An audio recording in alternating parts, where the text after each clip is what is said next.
Maharashtra assembly के पहले दिन एक बात जो सबसे हटके थी, हटके मैं इसलिए बोल रही हूँ क्योंकि ऐसा ऑर्डिनरली यानी कि नॉर्मली नहीं देखा जाता है, और वो बात ये थी कि समझ में नहीं आ रहा था कि पक्ष में कौन बैठेगा और विपक्ष में कौन बैठेगा।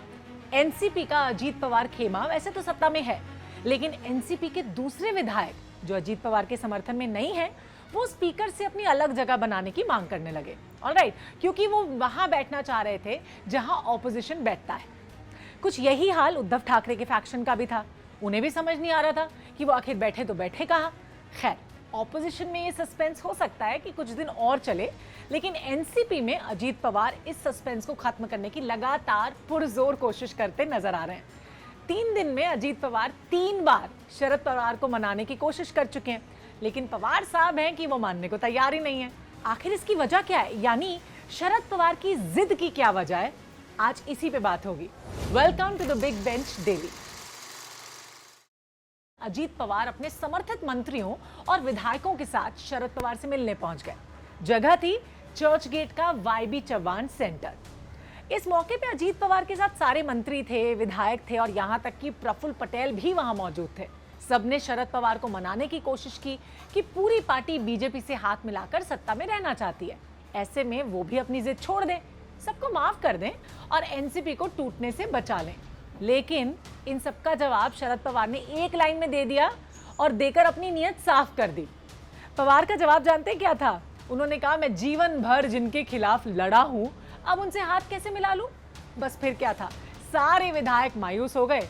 हताश तो होने की थोड़ी बात ही थी उनके लिए, और वो वहां से वापस लौट गए। अब ऐसे में द बिग बेंच पे बैठ के सोचने वाली बात यह है कि शरद पवार की जिद के पीछे का आखिर राज क्या है। वैसे भी कोई पॉलिटिशियन या कोई पार्टी विपक्ष में बैठने के लिए चुनाव तो लड़ता नहीं है। हर कोई इसीलिए चुनाव लड़ता है कि सत्ता में आ सके, है ना?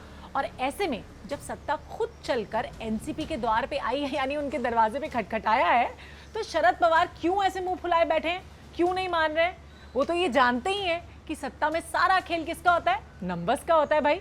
अब नंबर्स इस समय उनके भतीजे अजीत पवार के पास हैं, और सीएम शिंदे, फडणवीस और अजीत पवार, इन तीनों के पास मिलकर एक ऐसा आंकड़ा है जिसकी काट निकालना काफी मुश्किल है। 288 विधायकों की असेंबली में 200 से ज्यादा विधायक होना कोई मामूली बात तो होती नहीं है। और अगर ये तीनों 2024 में साथ मिलकर चुनाव लड़ते हैं तो इनको हराना काफी मुश्किल हो जाएगा। अब देश की राजनीति के चाणक्य माने जाने वाले शरद पवार को इतनी सी बात समझ में आती ही होगी ना, फिर भी देखिए कैसे अपनी जिद पे अड़े हुए हैं वो। तो इनकी जिद के पीछे की वजह क्या है वो आपको समझा देती हूँ। देखिए, ऐसा नहीं है कि शरद पवार ने अपने ओपोनेंट्स या एकदम डिफरेंट आइडियोलॉजी की पार्टियों के साथ कभी हाथ ना मिलाया हो। ऑपर्चुनिस्टिक पॉलिटिक्स किसको कहते हैं, वो दरअसल शरद पवार से ही सीखना चाहिए। 1958 में ना अपने पॉलिटिकल करियर की शुरुआत से ही पवार ने सत्ता सुख के लिए हाथ मिलाया भी है और छुड़ाया भी है। साल 1978 में उन्होंने उस समय के सीएम वसंत दादा पाटिल से हाथ छुड़ाकर जनता पार्टी के साथ सरकार बना ली थी और सबसे कम उम्र के मुख्यमंत्री बन गए थे। साल 1999 में कांग्रेस से अलग होकर एनसीपी की उन्होंने स्थापना की। वजह थी सोनिया गांधी का फॉरेन ओरिजिन से होना। लेकिन साल 1999 से लेकर 2014 तक महाराष्ट्र में सरकार कांग्रेस के साथ मिलकर ही उन्होंने चलाई। 2004 और 2009 में यूपीए सरकार में कैबिनेट मंत्री भी वो रहे।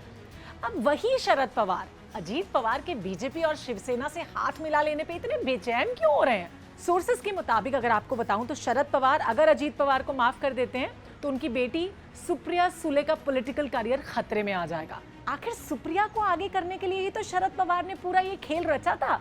पहले उन्होंने पार्टी अध्यक्ष पद से अपने इस्तीफे का ऐलान किया, फिर अपना इस्तीफा उन्होंने वापस लिया और उसके बाद पार्टी की कमान किसके हाथ में सौंप दी? सुप्रिया सुले के हाथों में।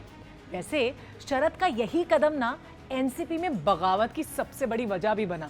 लेकिन अब अगर शरद पवार ने अपने पैरों को पीछे खींचा है तो फिर सुप्रिया सुले का कद पार्टी के अंदर थोड़ा कम नहीं हो जाएगा? वैसे भी सुप्रिया सुले में अपने पिता शरद पवार की तरह पूरी पार्टी को एक साथ लेकर चलने वाला करिश्मा तो है नहीं। तो आपको इस पे क्या लगता है? क्या बेटी के भविष्य की चिंता की वजह से ही शरद पवार अजीत पवार को माफ नहीं करना चाहते? इस पे हमें कमेंट करके आप लिखकर भेजिए। हमारे चैनल को सब्सक्राइब करने के लिए आप नीचे सब्सक्राइब बटन को प्रेस कर सकते हैं। And for more such interesting videos keep watching the big bench daily.